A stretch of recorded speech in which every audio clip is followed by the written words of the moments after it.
Good evening. I'm Melrose City Councilor Shawn MacMaster. Thank you for tuning in to this special virtual Domestic Violence Roundtable. Tonight's program will be co-hosted by my friend and colleague, City Council President Jennifer Grigoritis. The purpose of the roundtable is to examine how the COVID-19 pandemic has affected and continues to affect victims of domestic violence. Domestic violence does not discriminate. It is as prevalent here in Melrose as it is in any other community. Important to understand is that victims of domestic violence face a series of barriers to reporting abuse, barriers which have been compounded by the COVID-19 pandemic. Due in large part to the stay-at-home order, abuse that already existed within relationships is very likely escalating in both frequency and severity. The proximity to an abusive partner, the loss of social networks, and the stress and anxiety brought on by the pandemic have put victims in a precarious predicament.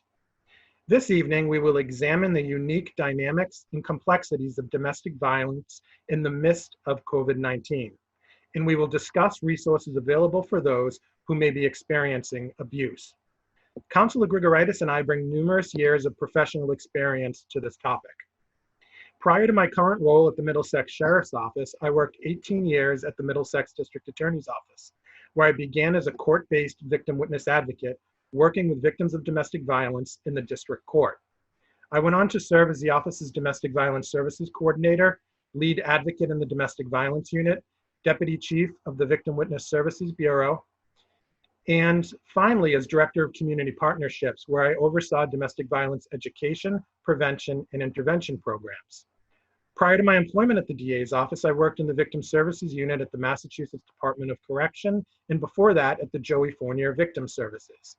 Councilor Grigoritis has served as the Chief of Staff at the Massachusetts Office of Victim Assistance, otherwise known as MOVA, for over 10 years. That is an agency that provides $37 million in annual funding for crime-related services. Prior to her tenure at MOVA, Councilor Grigoritis was involved in violence prevention work through the Attorney General's Office's Safe Neighborhood Initiative, a collaboration between law enforcement, prosecutors, community organizations, and healthcare providers. She also served as the Domestic Violence Project Coordinator at the Boston-based law firm Mintz-Levin, which provides pro bono legal services for clients seeking abuse prevention orders. Joining us tonight are 5 experts who will offer their professional insight on this topic. Councilor Grigoritis will introduce you to them now. Thank you, Councilor MacMaster, and thank you to our panelists for being here. I know for our viewers, there are some familiar and less familiar faces, so I just want to take a brief moment to walk you through who's joining us tonight. Jessica Brayden is the CEO of Respond, which is New England's first domestic violence agency and the second oldest domestic violence agency in the nation. Respond partners with individuals, families, and communities to end the serious public health issue of domestic violence. Many of you know our Chief Lyle, who has been with the Melrose Police Department since 1986 and became chief in 2007. The department has a dedicated domestic violence division to investigate abuse and provide referrals to victims and survivors. The department regularly partners with Respond and with MAVE to assist victims and survivors. Dr. David Adams is the founder and co-director of Emerge, the world's first counseling program for men who abuse their partners. He also directs the National Domestic Violence Risk Assessment and Management Training Project. He has provided trainings in 46 states and 22 nations. Marian Ryan has been the Middlesex District Attorney since 2013.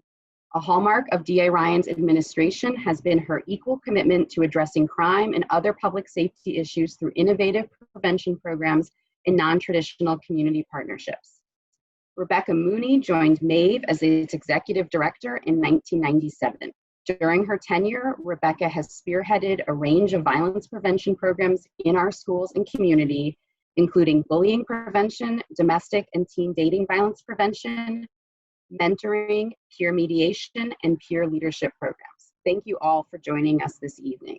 I'm going to begin with Jessica from Respond, and I was hoping you could let our viewers know a little bit about domestic violence and help define that for them. Sure. Domestic violence is a pattern of abuse and control. It's when one person in the relationship controls the other person in a relationship. And because relationships are all different, that pattern of abuse and control can look different for each relationship.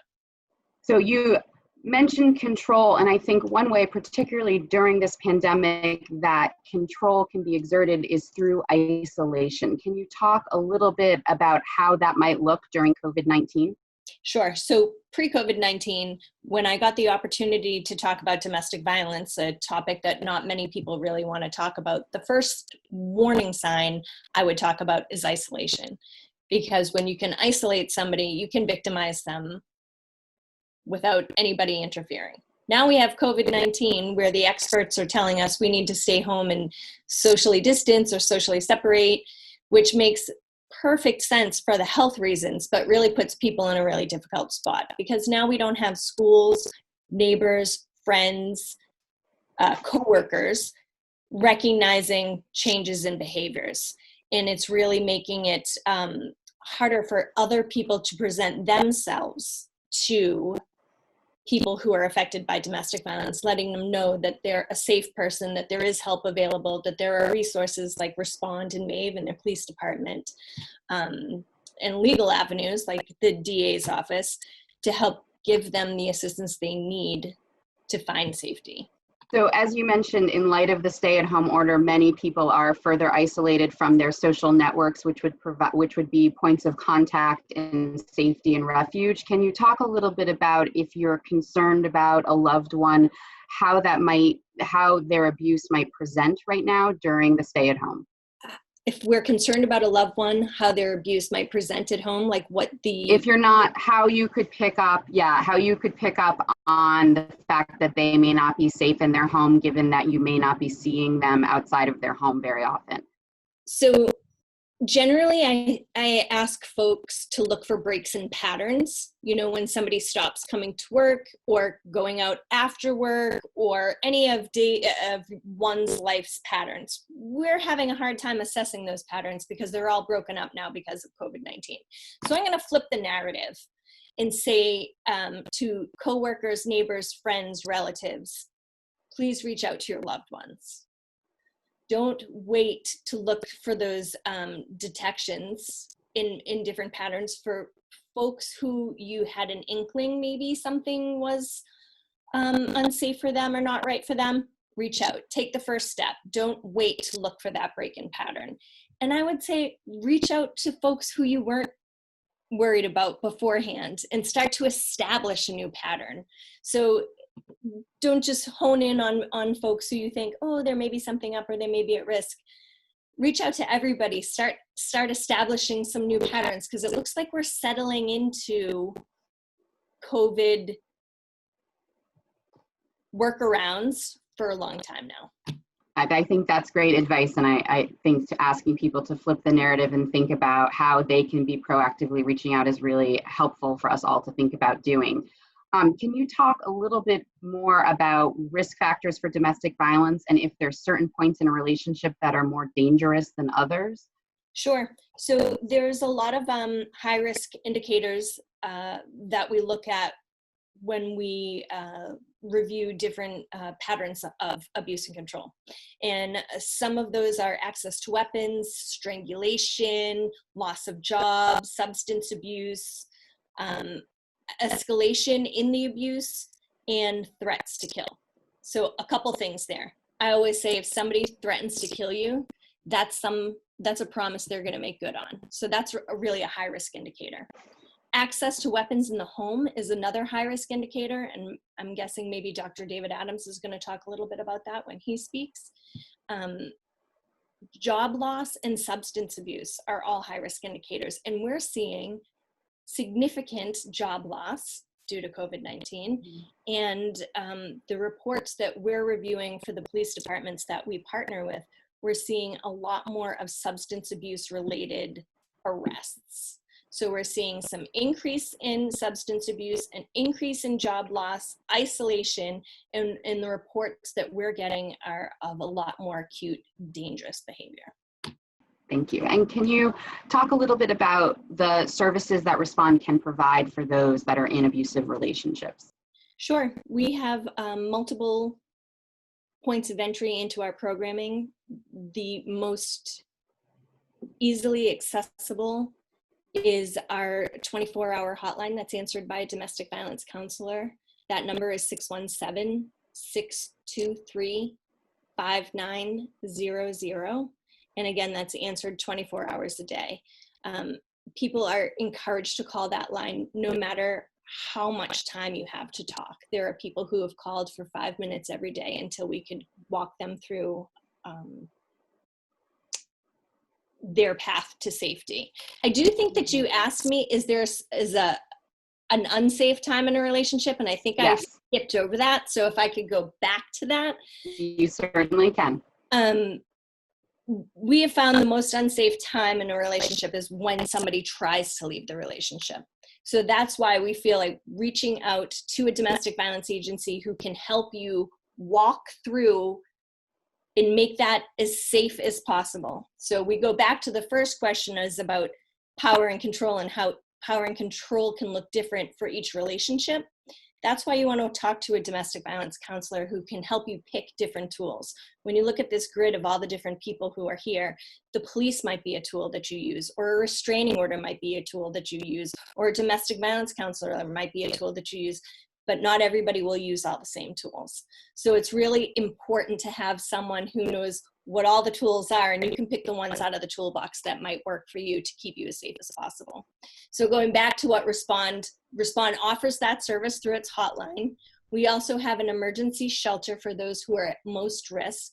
We have housing advocates who can help people find affordable housing in their area.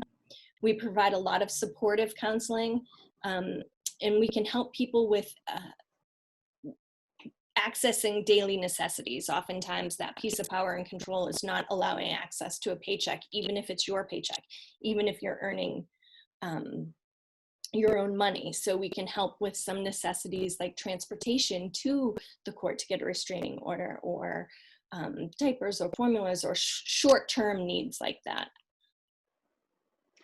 Thanks. And you mentioned emergency shelter, and I think access to shelter during COVID has obviously been a huge challenge, because we're being told that the safest place to be is our homes, but for many people that is the least safe place to be. Can you talk about what shelter and safety for domestic violence survivors who are taking that step to leave looks like during COVID?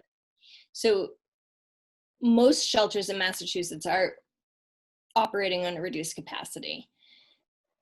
That's really scary to all of us who are familiar with the shelter system, whether you're talking about homeless shelters or domestic violence shelters, because there wasn't enough to begin with in Massachusetts.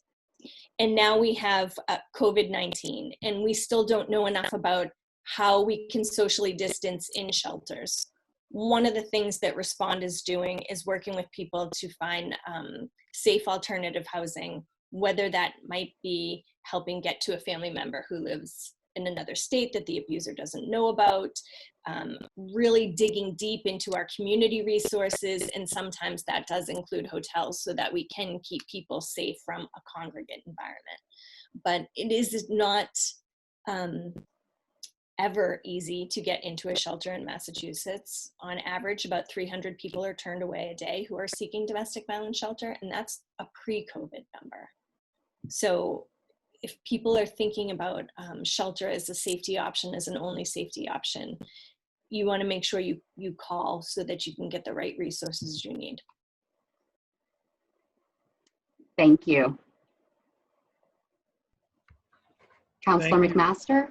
Thank you, Counselor Grigoritis. We're going to move on now to Chief Lyle with a few questions. Chief Lyle, thank you again for being here.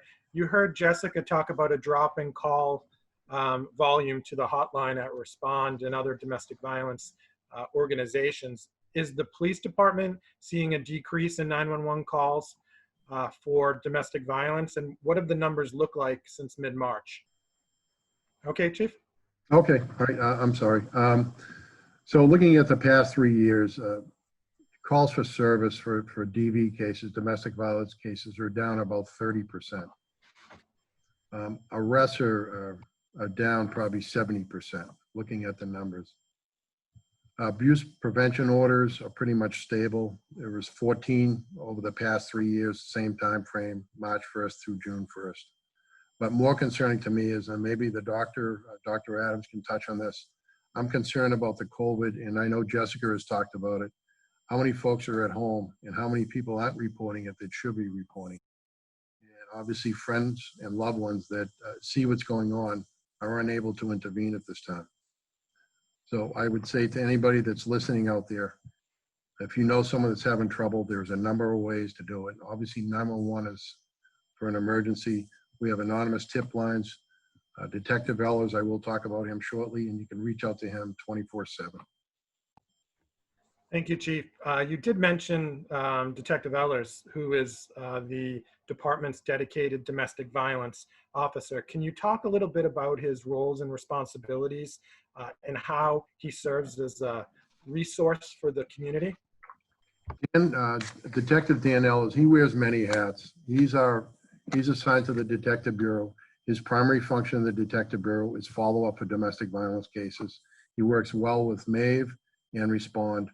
Obviously, the Middlesex District Attorney's Office, he has a very close relationship with, but he goes through every domestic violence or verbal or violent interaction between a couple or family members. He reviews them all and then obviously makes recommendations for the officers and myself as well. I can't thank him enough for what he does every day. Chief, what's unique about Melrose is the close working relationship between the police department and the Melrose Alliance Against Violence. We know them as MAVE here in the community. Can you discuss the department's history of working with MAVE and the benefits that it has produced? And perhaps the best way to do it is by juxtaposing what life was like for the police department before MAVE existed and what it's like now having them by your side. Well, we go back to some 25 years ago, and I was here, believe it or not, I was here. Detective Michael Bloom, I know some folks may know of Mike. He started through a grant with Chief Smith at the time. Mike set the foundation for the police department way back when. I thank him every day for what he has done for this police department, and he's enjoying life in another state right now. But moving forward, he set the tone, and Dan has just picked up the torch from there to work with MAVE. Some of MAVE's programs are outstanding, and they're a big support for our community. Where Rebecca and her staff have actually integrated into the school system and the middle school, done a tremendous job to recognize this early on in life and to prevent future cases from developing. And also her support group is outstanding, where they meet with these victims. You know, they come and go, but they were in this different stages in their relationships. And that's a big thing. And the support they get from MAVE is outstanding. And I think, Chief, the great thing about having a dedicated domestic violence officer like Detective Ellers is really the bedside manner, so to speak, that they bring to handling domestic violence cases. There's such a great level of sensitivity. They really work well to humanize the police department. In fact, the only time I think I've ever seen Detective Ellers in a uniform has been when he's working a detail. He's in plain clothes. He is going to MAVE's monthly board of director meetings. Yes. He is participating in our annual community domestic violence walk. So he is really trying to break down those barriers that exist by being not just a police officer, but somebody in the community who's recognizable and who people may feel comfortable reaching out to.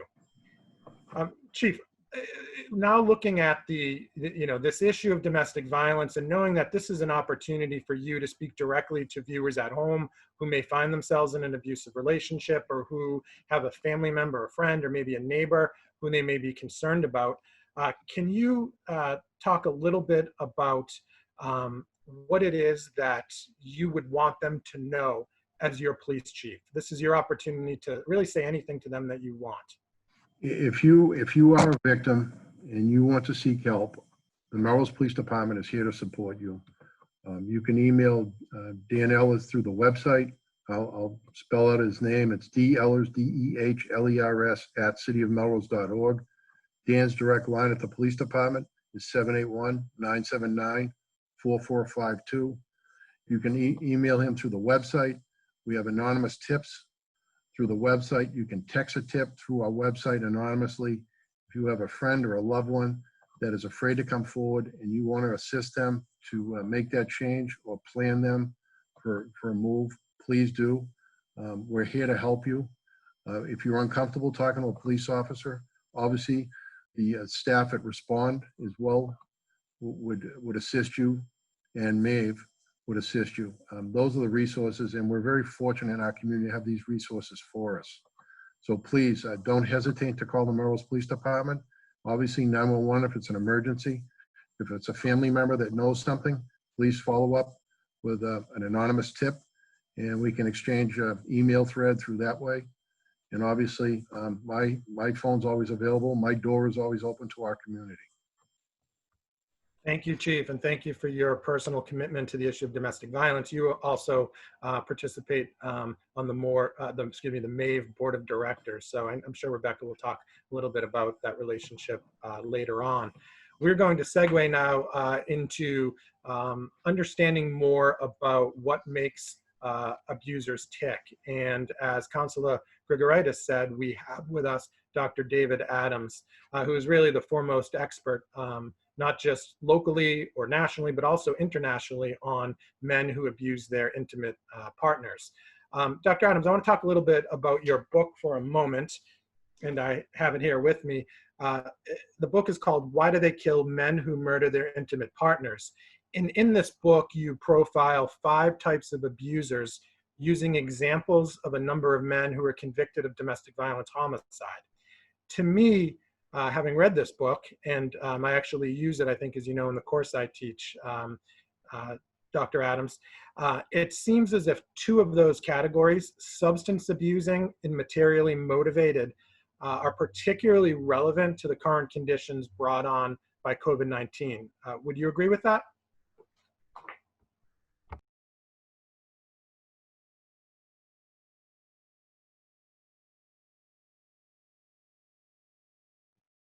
Yeah, I would be interested in why you perceive it that way, Shawn. I would agree that substance abusers, that's one of the bigger category. And by the way, my book was based on interviews I did with incarcerated killers. So these are all men who killed their intimate partners. So I think that substance abusers are sometimes abuse substances even more frequently during times of economic stress and during unemployment and so forth. So they might be even more triggered during a time like this. Materially motivated men are men who are really preoccupied with money and status, and so I could see where a time like this could be challenging, to them as well, particularly if their partner is leaving them, which might be kind of a blow to their ego. But I would say that all 5 of the types of killers, I think the possessively jealous is the largest category, and you can easily sort of imagine, how times like this could trigger even more jealous ruminations, and there's more separation in some ways. So I think all of the categories. I think economic stress in general is definitely. Jessica mentioned unemployment, and so quite a number of our clients are unemployed now, and so we've been doing a lot to keep them in the program to lower their fees, and sort of they can really receive uninterrupted service. And so they are really challenging times, But I'm glad to report that, we haven't seen, with our clients at least, who are attending a program, we haven't seen any new incidents of abusive behavior. And I think that's, to their credit, that they're getting help and they're getting the kind of support that they need to remain nonviolent and to learn to have more respectful relationships with their partners, but also with their children, too. Dr. Adams, you heard earlier Jessica talked about physical abuse and isolation, and we all know the other forms of abuse that are indicative of an unhealthy relationship: verbal abuse, emotional abuse, and certainly economic deprivation. You know that Lenore Walker talked a lot about that in her landmark book back in the late 1970s. Can you discuss a little bit about economic deprivation in light of the environment we find ourselves in? And I think what I mean by that is you may have, let's say, an intimate partner who is no longer working right now and may be more dependent on the abuser and may find themselves staying out of necessity when perhaps they were contemplating leaving. Maybe talk a little bit about that dynamic now, and if you're seeing or hearing anything in your work. Yeah, I do think that that is a real concern, Shawn.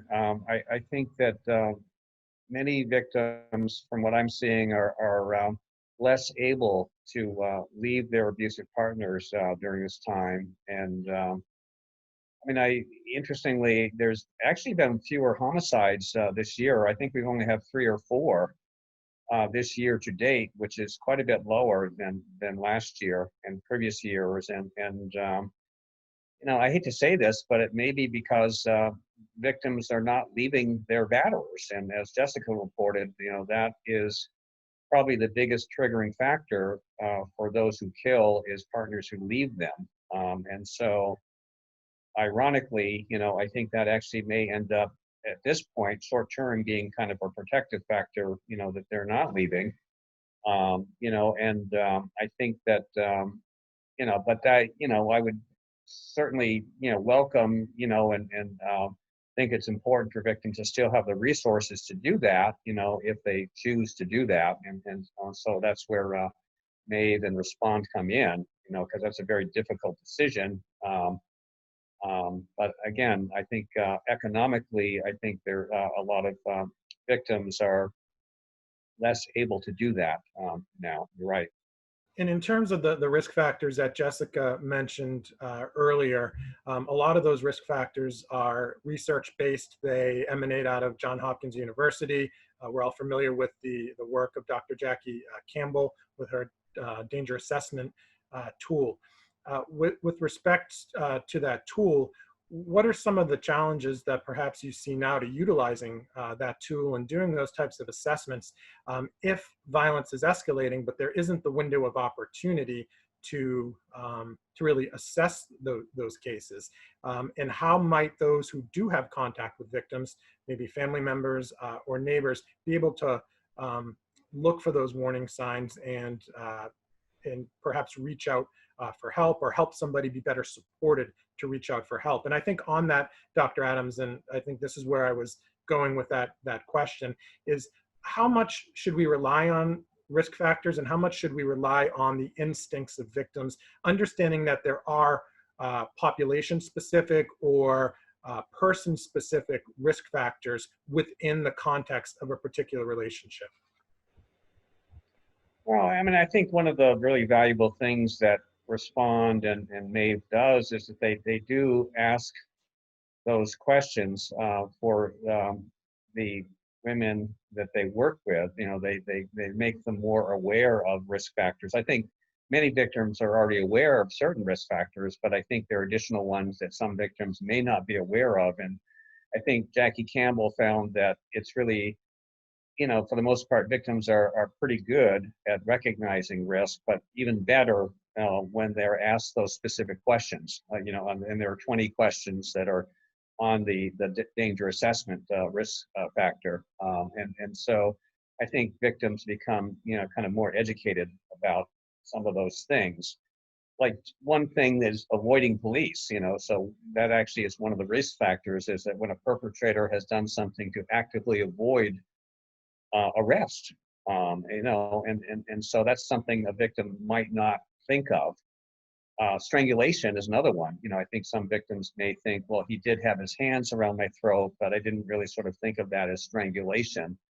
You know, and so I think for good reason, I think not only do advocates ask about that, but now the police do. You know, the police really investigate and ask good questions about strangulation when there's evidence that may have occurred. So if there are less people right now reaching out generally for help to domestic violence hotlines and to the police department for family members, friends, neighbors, again, other people who might be in a position to recognize some of these high-risk factors, what advice would you or Jessica or even Rebecca want to provide, being aware of how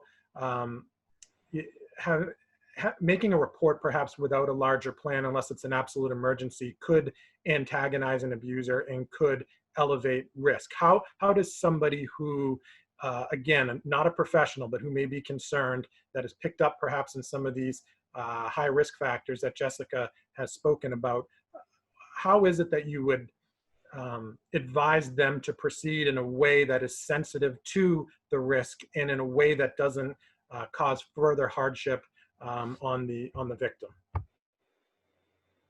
Well, I mean, I think Jessica put it well. I mean, in terms of the importance of reaching out to your friends, if you haven't seen them for a while, to kind of reach out. I don't think we should be afraid of triggering something. I think the opposite danger is there too. If we kind of avoid, people that we know that maybe there's some concerns we've had to begin with, about domestic abuse. I think victims, for the most part, really appreciate having people reach out to them and show concern, and that really kind of, because I think domestic violence thrives on isolation, and so there's a lot of stigma and shame now, that a lot of victims experience when they're in domestic violence situations, and so as a result, they may be avoiding, their friends and their relatives.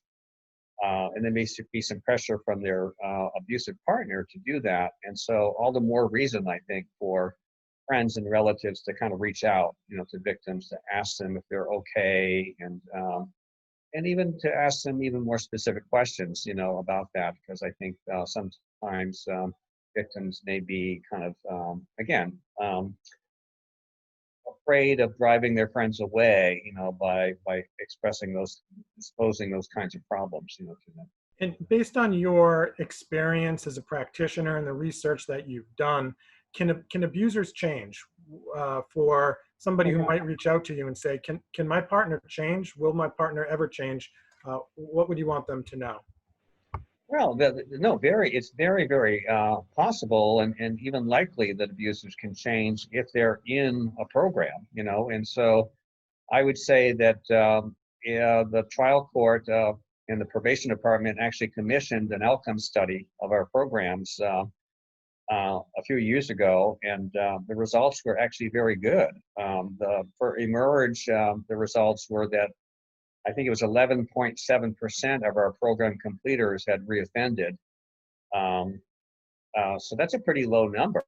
11.7% of those who had completed their program over the next 2 years had been rearrested for domestic violence or had a new restraining order taken out against them. And 20% overall of our clients had reoffended. So those are really good results, and it's very validating, I think, to us in terms of what we do, because we have these really important conversations with our clients that help them to kind of self-reflect, to help them to kind of recognize all the different ways of being abusive, to help them to recognize how they kind of talk themselves into abusive behavior. Jealous ruminations, for instance, would be one example of that, helping them to recognize their own risk factors. Drinking certainly would be one of those risk factors. And so I think there's really a lot of things that we do that are helpful and de-escalating, not only de-escalating, but I think redirecting of our clients and really kind of, many of them over time come to really appreciate that they are able to have much better relationships with their partners and children. And Dr. Adams, how does somebody enroll in the batterer's intervention program at Emerge, and how do you typically receive the clients who you service? Well, I mean, so we're not called a batterer intervention program anymore. By the way, we're called Intimate Partner Abuse Education Program, and so really all they need to do is call our number 617-547. 9879. They call that number and pretty immediately we get back to them and schedule an intake. right now, because of COVID, all of the intakes are being done over the phone, and all of our groups are done by Zoom. And so there's no waiting period at all. I mean, so we immediately enroll them in the program, and they immediately start attending the program virtually at this point. And so that's a good thing that there's no wait at all.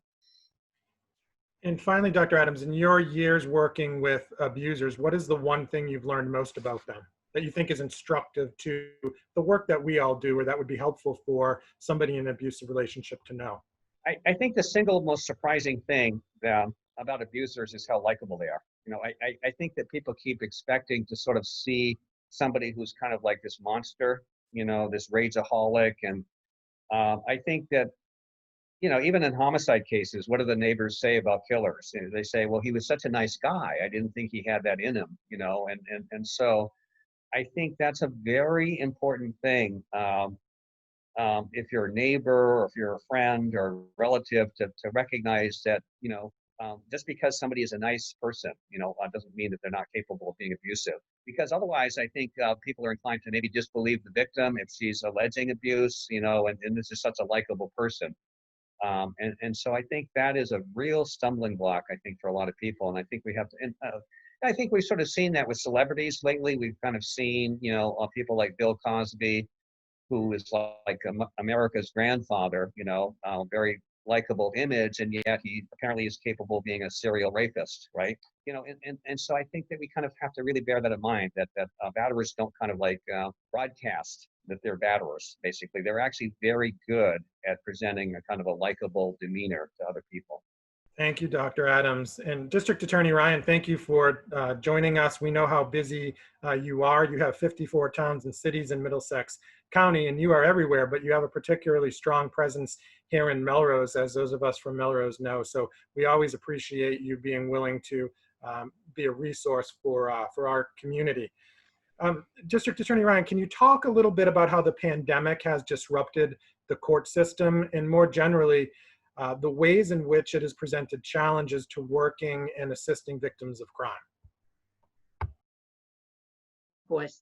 So pandemic has, as it has for most people, has changed what we do, the ways that we're doing it, but not what our task is.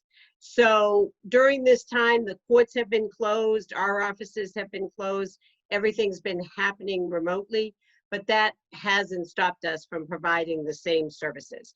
So victims who need emergency help, like restraining orders or harassment orders, the court is open to do those remotely. People who need help with their case or something else that needs to happen, that's all going on remotely.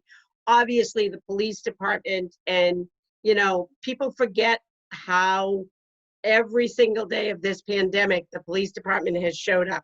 No matter, excuse me, no matter when you dialed 911, the police show up in an emergency situation. So all of that has continued to be available. What clearly, and people have mentioned this, hasn't been true, is people's opportunity to interact in person with folks, to be able to get services in person, to be able to know maybe where they might see outside a lot of other things that are available to them. So for instance, one of the things that we did was, think about if you're in your house and your abuser is in the house and he might be sitting at the other end of the couch with you and you desperately want to reach out for help. It's pretty hard to be having that phone conversation, because one of the things abusers are really good about is they're watching what you're doing and they're listening to what you're doing. So one of the things we did was to create a text line that victims could reach out to. And it served a lot of purposes. First of all, many people were working at home, so maybe your abuser doesn't notice so much if you're online doing something. You can maybe text, obviously quietly without having to speak. It gave people an opportunity during work hours when they could use the line to be able to talk back and forth with a real person.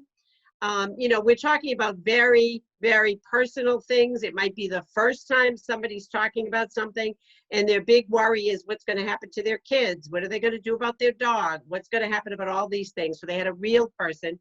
And the other piece was that for many of us now, we conduct a lot of our lives by text.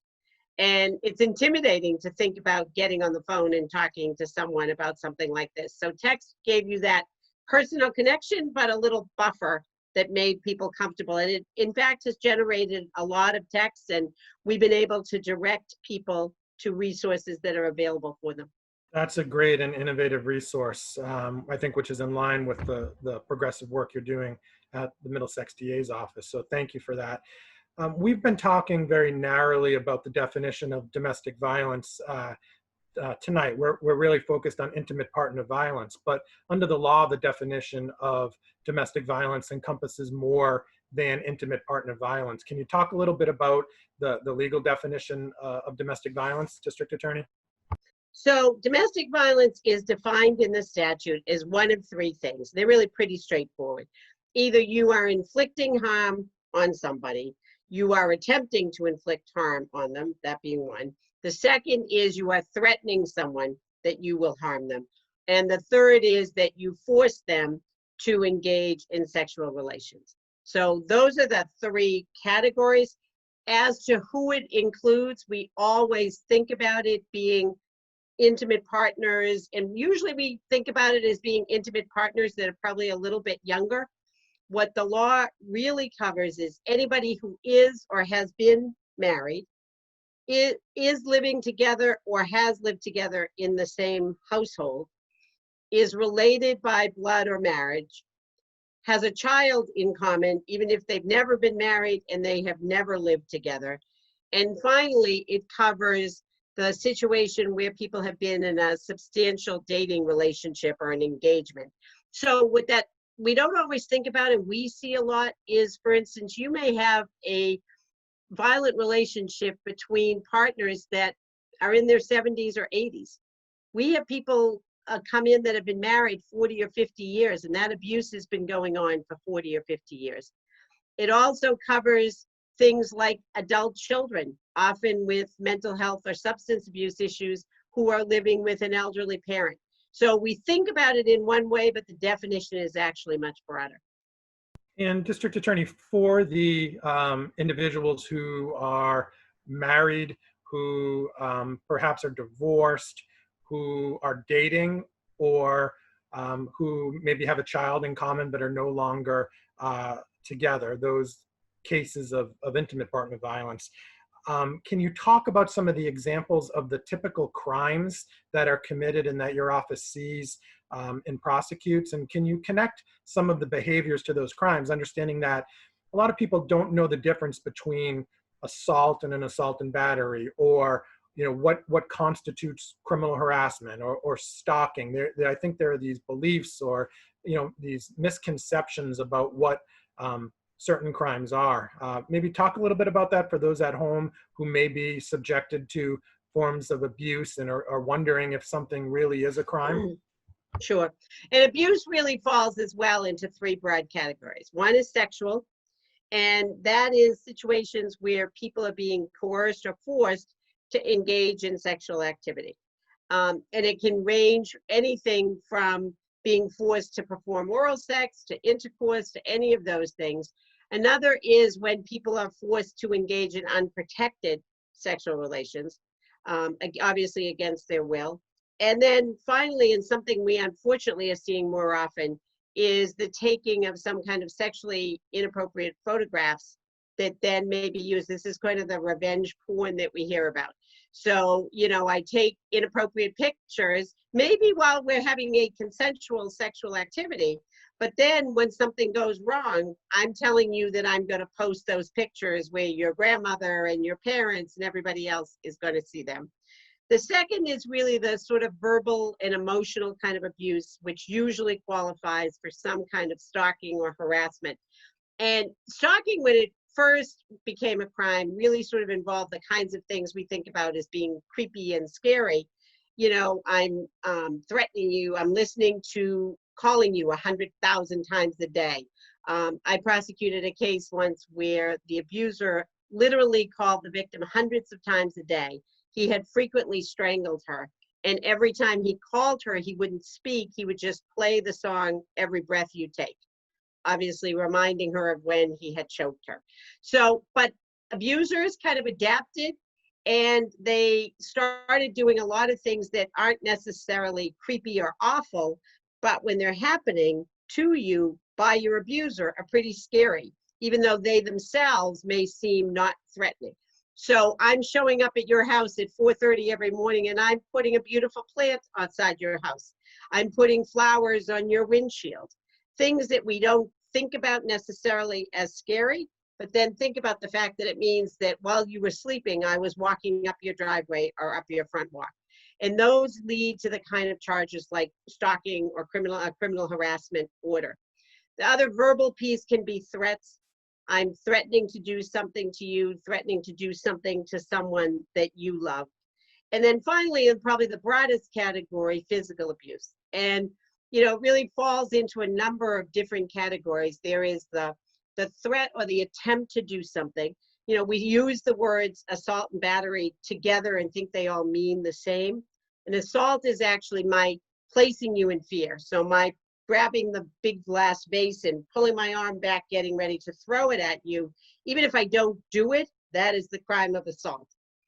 If I do the slapping, punching, those kinds of hand or body parts of my body hitting you, that's a battery. And then if I'm doing that striking with an object, that can be the assault and battery with a dangerous weapon. So I actually take that vase and I hurl it at you and I successfully hit you with it. That's going to be an assault and battery with a dangerous weapon. And obviously there are hundreds of possible weapons, you know, the most lethal usually being what we think about, guns and knives, those sorts of things. And I'm going to try to do my best to combine these last two questions Sure. into one, District Attorney. Separate and apart from criminal charges, one way that victims of domestic violence can seek protection is through a civil restraining order, otherwise known as an abuse prevention order or a 209A order. You referenced earlier access to the courts is limited now. How could somebody seek an actual restraining order, which normally in Melrose would be in the Malden District Court? Now, with this reopening, are things changing? And similar to that, the first line of contact that a victim usually has, whether there's a criminal case or separate and apart from that, just a civil restraining order request, is the victim witness advocate from your office. So how are your advocates playing a role, if at all, right now in restraining order assistance? So as to how they're getting restraining orders now, people are reaching out to the police department. Police departments have really been wonderful in adapting to this and making the arrangements to be in contact with the clerk, to get the paperwork filled out, to have that happen remotely. So the victims actually, be able to access the judge remotely and describe what it is that's the basis for the order. The court issues the order that way. Very quickly, we got fluent in how to do that, doing it by Zoom and by telephone. And the same has been true with our advocates. Our advocates really play a critical role, both in keeping victims apprised of what's happening and advising them about how the process is going to go, but also in linking them to services like at MAVE or Respond. So they're doing all of that virtually as well. We today were able to be on the phone with advocates, talking to the family of a recent homicide victim, making sure they had all the appropriate services. So that work has not changed at all. It's really changed just the way we're doing it. Great. And one of the ways, District Attorney, that a victim can also be provided relief through a restraining order is also child support and spousal support, as you know, which I think is important. People tend to think of the relief from threats or physical harm, but victims do not have to go independently to the family and probate court to seek child support or spousal support if they can get it in conjunction with a restraining order, if there is that imminent fear of serious physical harm. So I just wanted to add that in there, and thank you, District Attorney, for being here. I'm going to turn it over to Councilor Grigoritis, who will ask our next set of questions, and then after that, she will wrap us up. Councilor Grigoritis. Thank you. And our last panelist of the evening, I believe, is a very familiar face for Melrosians. Rebecca Mooney is the Executive Director of MAVE, which is our local domestic violence prevention agency. And Rebecca, could you just talk a little bit about how MAVE can help victims and survivors of domestic violence? Sure. I guess I want to just first acknowledge that what a huge step it is for victims to come forward and get help. And that's why we do so much out in the community to raise awareness about the issues and to educate people and to let people know that we exist, because often people come to us through a friend or family member. It's so hard to take that first step. But when they do reach out, what we do first and foremost is listen and support them, believe them, and discuss and determine with them what their needs are. And then we connect them with the appropriate resources. So again, we've been doing this 24 years, so we just have a huge network. If they want to learn more about a restraining order, we might call in Detective Ellers from our police department. He may come meet with me and the victim. It might be more comfortable for them. Housing, we might draw on the expertise of the housing specialist at Respond. We have a handful of local attorneys who will work on a pro bono or sliding scale basis if someone needs legal help. We have therapists we work with, a whole network of folks that we will connect them with. And we know these people personally, so it's not just giving someone a phone number. We really get involved and make sure they get the help they need. In addition to that, we offer a ongoing support group. It's every week for victims and survivors. It's always open to new people, and it's led by a licensed clinical social worker. It's free, it's confidential, and people are at all different stages. Some people are still in unhealthy relationships. Some people have been out of them for decades and still dealing with the after effects. But I always say the common thread is that no one judges each other. Everyone is welcome. So it's just been such a lifeline for so many women.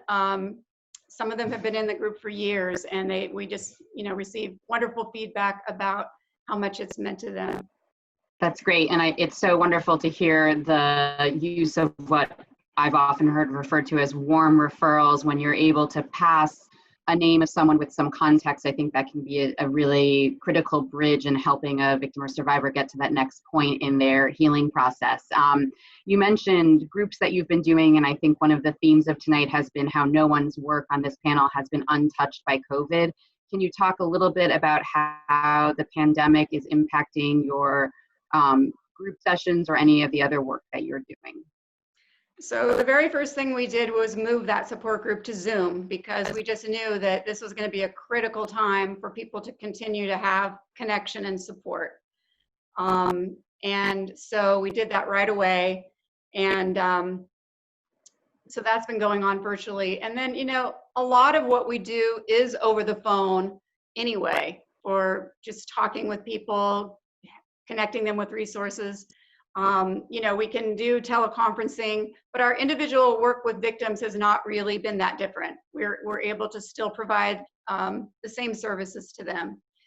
And I'd say the education pieces have been a little more challenging, but one thing that we do every March actually is a community coffee house. And again, this is one of our awareness events. We call it Voices Against Violence, and it was scheduled to happen on March 15th, right when the pandemic was starting. And it was a hard decision because it was before everything was being canceled, but we decided we did need to cancel it to keep everyone safe. And the folks that are involved in it really rose up and said, let's do a virtual version, that we think people need something uplifting right now.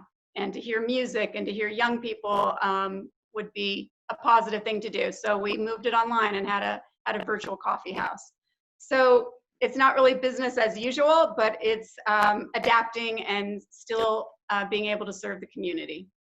That's great. It's wonderful that we're able to maintain some connection even while we're all behind our computer screens way more often than we would like to be these days. Obviously, COVID has created a barrier in accessing services for domestic violence victims and survivors due to everyone being home. Can you talk about some of the barriers that victims and survivors encounter pre-COVID and will likely encounter post-COVID as the world begins to open up again? Well, I know everybody has already mentioned isolation, and I just want to say I think it's so interesting that I think that there's been a lot more empathy for victims of domestic violence because of the pandemic. I think that, you know, it's like victims live in quarantine all the time. And not to say that it hasn't made it worse, it has. But what I think has happened is that everybody else has now experienced what it's like to be cut off from friends and family, and to be cooped up with their family members for a long period of time. So I have just seen and heard so much more empathy for victims, which is a good thing. A lot of the barriers have already been mentioned. You know, there's just basic fear, threats that are made, financial, economics that trap people. But I would say that the number one thing I hear that's a roadblock to people just even getting help to begin with is the shame, embarrassment and shame. You know, when you're in an abusive relationship, you've heard over and over and over, you're kind of brainwashed that it's your fault. And so there's just incredible shame and embarrassment and not wanting people to know what's happening. And as David mentioned also, there's the fact that abusers can be incredibly charming people. And so victims feel like they're not going to be believed. And they often aren't. So that's a huge barrier that I see, that just the shame, the embarrassment, the fear that they're not going to be believed and supported by people. And is there a message that you would want to bring to those victims and survivors who are sort of stuck in that shame, wanting to, you know, afraid to take what is understandably a very scary and often very dangerous next step toward getting help? Yes, I just want to say, please do reach out.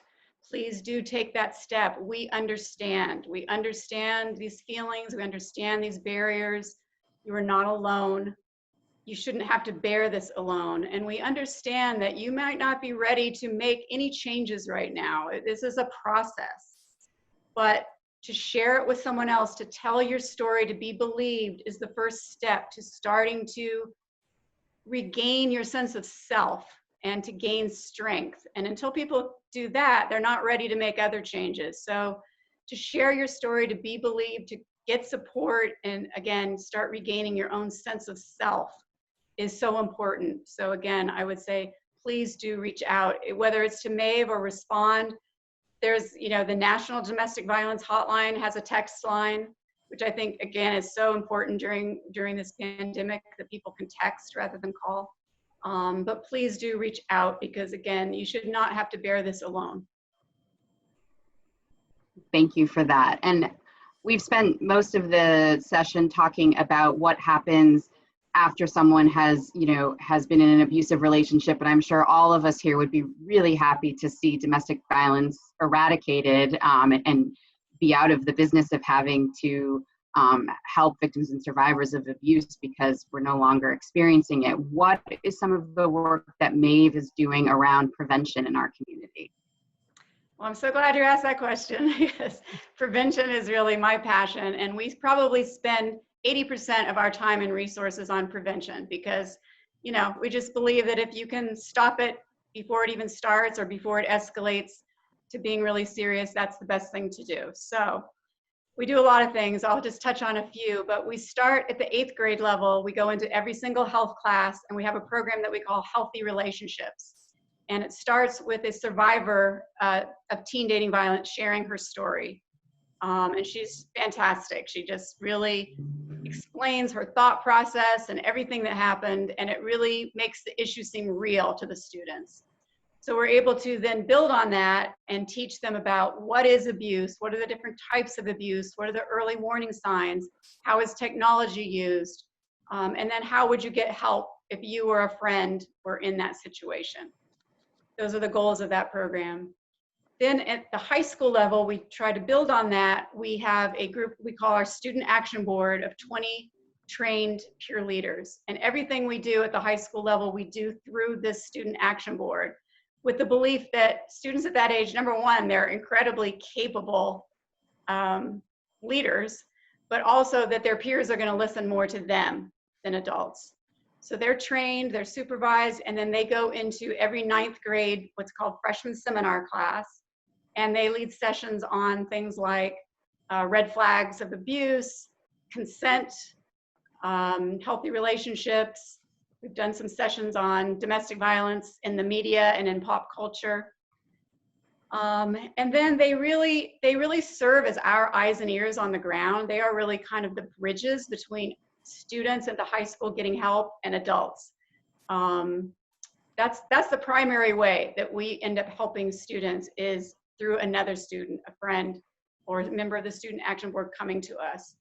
And then thanks to a federal grant, we've been able to even go down to the elementary level at this point and work with students who are exposed to domestic violence at home. And, you know, research tells us that those children are more likely to become either victims or perpetrators of violence themselves, because that's what they learn growing up. So we're trying to interrupt that intergenerational cycle of domestic violence even younger. We also provide training to school staff, parents, coaches, childcare providers, really anyone who works with children and teenagers, so that they can recognize abuse and know how to respond. Great, thank you. Before we close things out, I just wanted to circle back with one additional question for Jessica. I know when we talk in generalities about domestic violence, what often happens is we talk about it as a woman as a victim and a man as a perpetrator, and that is what statistics tell us is most often what happens. But domestic violence is really the great equalizer. It doesn't care about income or race or immigration status, or whether you're in a heterosexual relationship or a same-sex relationship.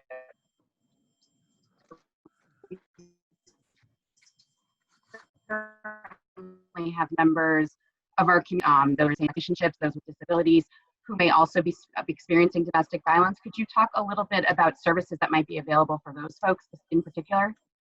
Sure. I lost you for a little bit in there, but Sorry. You're asking me to talk about services that are available to the LGBTQ+ community? Yes, and if anything for persons with disabilities or immigration communities, just are more vulnerable populations that often require more nuanced services. Sure. So Respond offers all of its services to all of those folks that you spoke with. Our services are available to anybody, regardless of their gender identity, sexual orientation, etc. All of our counselors are actually trained not to speak like how you said most people do, is not to assume anything about partners, or even if there's one partner versus many partners, etc. So our services are very inclusive. Then when you start talking about people with disabilities or folks who are from the BIPOC community or have immigration issues, that's just another reason why it's really helpful to reach out to a counselor, because we can work through those nuanced things.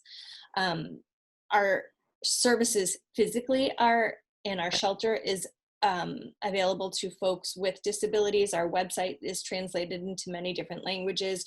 We hire staff who speak languages, and 7 different languages, I think, currently on our staff, but we also have a language helpline. So all of our services can be available to folks regardless of the language that they choose to or feel more comfortable communicating in. And, you know, we get that folks who have immigration status don't have status. There's a barrier to reaching out, and our services are confidential and private. You know, while we do partner with all the folks on here, we don't partner all the time with every little piece of information. Everything is confidential, even for our advocates who are embedded in the police departments. It's separate.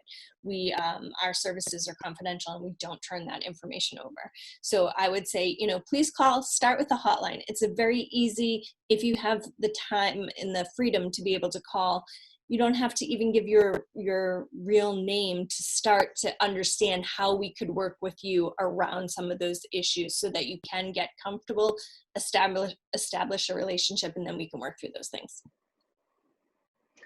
Thank you. And I want to thank everyone on this panel tonight for lending your time and expertise to the Melrose community.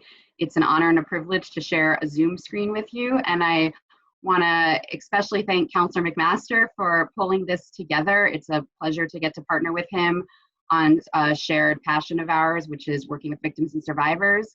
This is the first time we've done anything like this, and if the community wants to see more, I've been told to let you know that you can email melrosetelevision@gmail.com, and you could be lucky enough to have us back on your screen sometime soon. But thank you again to our panelists, and to those that are watching who are experiencing abuse. Please know that you are not alone. Help is available. These agencies and people are working hard to make sure that even though we're apart during COVID, there is someone there to assist you. So please reach out. Thank you all.